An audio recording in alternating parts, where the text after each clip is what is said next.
নমস্কার। Mix two মিডিয়ায় তোমাদের প্রত্যেককেই স্বাগত। আজকে তোমাদের মেইনলি জিএনএম এর উপর বেস করে এই ভিডিওটা, কারণ এএনএম সম্পর্কে অনেক ভিডিও তোমাদের আমি এই চ্যানেলে দিয়েছি। এএনএম এ করলে তোমরা কি জব পাবে বা তোমাদের জব গ্যারান্টেড 100% প্লেসমেন্টে জব হয় এএনএম করলে। তো আজকে তোমরা দেখো এএনএম এর ভ্যাকান্সি তো খুবই কম থাকে, তো সবাই তো আর এএনএম এ চান্স পাবে না। তো বাকি সংখ্যক ক্যান্ডিডেট কী করে জিএনএম এ অনেকে সুযোগ নেয় বা জিএনএম কোর্সটি করবে। তো সেক্ষেত্রে 2024-এ দাঁড়িয়ে তুমি জিএনএম কোর্সটা যদি করো তাহলে তুমি কতটা উপকৃত হবে, চাকরি পাওয়ার ক্ষেত্রে তুমি কোন কোন স্কোপে চাকরি পাবে এবং তুমি চাকরি পাওয়া কতদিন তোমার সময় লাগবে, সেই বিষয়গুলো নিয়েই আজকে আলোচনা। সেই সঙ্গে বিগত বছরে কাউন্সিলিংয়ে কি ঘটনা ঘটেছিল ক্যান্ডিডেটদের মধ্যে সেগুলো কিছুটা আমি তুলে ধরবো এই ভিডিওর মাধ্যমে। ওকে, তো ফার্স্ট টাইম যারা চ্যানেলটা ভিজিট করছো চ্যানেলটা সাবস্ক্রাইব করবে, আর ভিডিওটিতে অবশ্যই একটা লাইক করবে আর একটা শেয়ার করে বন্ধুদের কিন্তু জানিয়ে দেবে। ঠিক আছে, দেখো 2024-এ এসে দাঁড়িয়ে তুমি যদি জিএনএম কোর্সটি করো তাহলে তোমার কিন্তু অনেকটাই লাভ হবে। কারণ কেন বলছি আমি, কারণ বিগত বছরে আমি দেখেছি বিগত বছরের কাউন্সিলিংয়ে অনেকে কি করেছে যে এএনএম করবে বলে জিএনএম কোর্সে চান্স পাওয়া সত্ত্বেও তারা কিন্তু জিএনএমে যায়নি। এমনকি তারা যখন চয়েস ফিলিং করে, চয়েস ফিলিংয়ের সময় এমন অনেক ক্যান্ডিডেটকে দেখা গেছে তারা কিন্তু জিএনএমের কলেজগুলো চুজ করেনি। মানে সেক্ষেত্রে তারা শুধুমাত্র চেয়েছিল এএনএম করতে, এবং আলটিমেট যেটা দেখা গিয়েছিল যে তারা কিন্তু এএনএমে চান্স পায়নি। তো কি হলো, অযথা তাদের একটা বছর নষ্ট হয়ে গেল। তারা যদি সে গত বছরে জিএনএমে করতো তাহলে ফার্স্ট ইয়ারটা তাদের কমপ্লিট প্রায় হয়ে যাবে আর কিছুদিনের মধ্যে। তাদের আর 2 বছর থাকলো জিএনএম কোর্সটা কমপ্লিট করতে।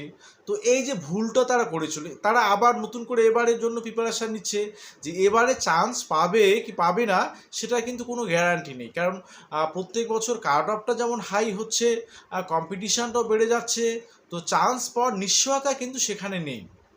ঠিক আছে, তো বিগত বছরের কাউন্সিলিংয়ে এই অভিজ্ঞতাগুলো কিন্তু হয়েছিল, অনেক ক্যান্ডিডেট এরকম করেছিল। তো তারা কিন্তু ভুল করেছিল, অনেকে আমার সাথে কন্ট্যাক্ট করেছিল, আমি কিন্তু বারবার তাদের বলেছিলাম তোমার এজ যদি 27-28 বছর হয়ে যায় তুমি জিএনএমটা করো। কারণ নিয়ম পরিবর্তন হচ্ছে, এখন যেমন এজ লিমিটটা উঠিয়ে দিয়েছে, চাকরির ক্ষেত্র সেটাই করবে, এজ লিমিট উঠিয়ে দেবে। কারণ তুমি যদি কেউ 45 বছর বয়সে এসে জিএনএম কোর্স করে তাকে তো বয়সের ছাড়টা দিতেই হবে। তো সেক্ষেত্রে কিন্তু নিয়ম কিন্তু চেঞ্জ হয়ে যাচ্ছে। তো তাই জিএনএম যারা গতবারে চান্স পেয়েও করেনি তাদের কিন্তু এই ভুলটা হয়েছিল, কারণ এবারে তারা চান্স পাবে কি না সেটা নিশ্চয়তা তারা কিন্তু নিজেও জানে না। আচ্ছা, এবারে আসি তোমাদের 2024-এ এসে তোমরা কেন জিএনএম কোর্সটাকে বেছে নেবে। কারণ দেখো এখন কিন্তু জিএনএমের স্কোপটা অনেক বেশি। জিএনএম কোর্স করে তুমি কিন্তু দ্রুত এখন চাকরি পেতে পারো, কারণ তার জন্য একটা নতুন দরজা খুলে গেছে সিএইচও হওয়ার।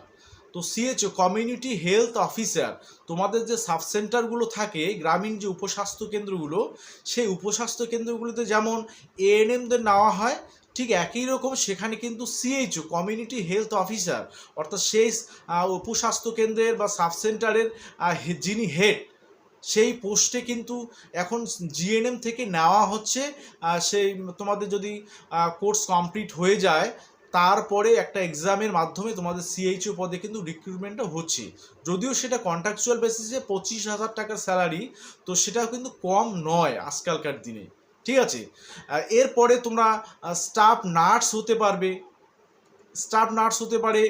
তোমাদের অন্যান্য অনেক ডিপার্টমেন্টে তোমাদের কিন্তু নার্সিং স্টাফ কিন্তু নিয়োগ হয়, তো সেগুলো ক্ষেত্রে তোমরা কিন্তু অ্যাপ্লাই করতে পারবে। তো সেক্ষেত্রে জিএনএম কোর্স করলে যে চাকরি একদমই হয় না সেটা কিন্তু বাস্তব কথা, বাস্তব সত্যি কথা নয়।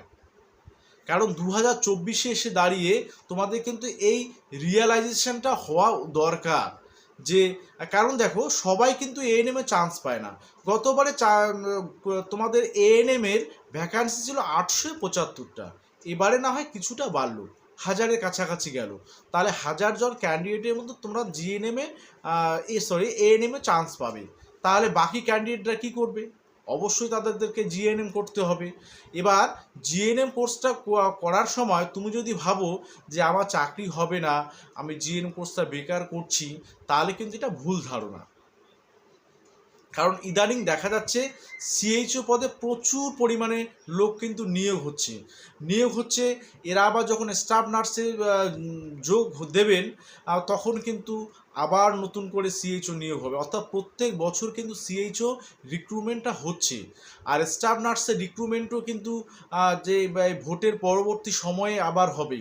তো সেক্ষেত্রে 2024 এসে দাঁড়িয়ে তোমাদের যেমন জিএনএম করা অনেকটা লাভ হবে, আর সেই সঙ্গে জিএনএম এর স্কোপগুলো তোমরা যদি একবার ভালো করে জানো, সিএইচএ থেকে শুরু করে স্টাফ নার্স, তারপর পরবর্তী উঁচু যে পদগুলো রয়েছে এএনএস, ডিএনএস, এরকম যে পদগুলো বড় বড় নার্সিং যে পদগুলো, সেগুলো কিন্তু জিএনএম কোর্স করে তোমরা কিন্তু করতে পারবে। তোমরা এরপরে পোস্ট বেসিক বিএসসি নার্সিং করতে পারবে, তখন তোমাদের স্যালারি অনেকটাই বেড়ে যাবে। আর স্যালারির কথা বললে এএনএম এর থেকে জিএনএম এর স্যালারি কিন্তু অনেক গুণ বেশি বা অনেকটাই বেশি। তো এই দিকগুলো বিবেচনা করেই তোমাদের কিন্তু কোর্সগুলো সিলেক্ট করতে হবে। তোমরা যদি এবারেও দেখা গেল সেম ভুল করো, দেখা গেল কেউ এএনএম এ চান্স পেলো না কিন্তু জিএনএম এ চান্স পেলো, সে যদি কোর্সটা না করে তাহলে কিন্তু তার 1 বছর এমনিতে নষ্ট হয়ে গেল। তাহলে 1 বছর এদিকে নষ্ট হয়ে গেল, আর তাও জিএনএম এ তোমাদের পরবর্তীতে তোমরা যদি এএনএমও চান্স পাও তোমাদের 2 বছর, আর তুমি বাকি 2 বছরের মধ্যে তোমাদের জিএনএম কোর্সটা তুমি কমপ্লিট করতে পারবে। তো এই যে ভুলগুলো সাধারণত এই ছাত্রছাত্রীরা এই ভুলগুলো করে থাকে। তোমরা যখন সরকারি কলেজে চান্স পাবে তোমরা কিন্তু নিশ্চিত মনে তোমরা কিন্তু জিএনএম কোর্সটা করতে পারো। সেই জিএনএম কোর্স করে দেখো, যেহেতু দিন বদলাচ্ছে, নিয়ম বদলাচ্ছে, তোমাদের জিএনএমে দেখালো নতুন নতুন স্কোপ তৈরি হচ্ছে। তোমাদের জিএনএম করে পোস্ট বেসিক বিএসসি নার্সিং করে সেখান থেকে তোমাদের সহকারী ডক্টর নতুন পদ কিন্তু ক্রিয়েট করেছে রাজ্য সরকার। তো সেখানে তোমরা নার্সিং থেকে তোমাদের ডক্টর হতে পারবে।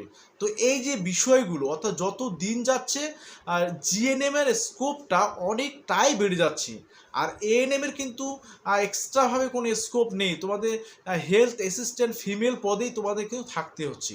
তাই ডিফারেন্স আগেও যেমন ছিল এখনও কিন্তু অনেক ডিফারেন্স আছে জিএনএম আর এএনএম এর মধ্যে।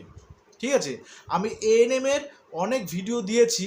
হ্যাঁ, সেখানে নিশ্চিত করে তুমি একটা সরকারি চাকরি পাবে বা গ্যারান্টি একটা তুমি চাকরি সরকারি পাবে, সেটা কিন্তু এএনএম করলে হয়। সেটা হচ্ছে হেলথ অ্যাসিস্ট্যান্ট ফিমেল পদে, কিন্তু তোমার কিন্তু বাড়তি কোনো স্কোপ নেই। কিন্তু জিএনএম এর ক্ষেত্রে সেই স্কোপগুলো অনেক রয়েছে।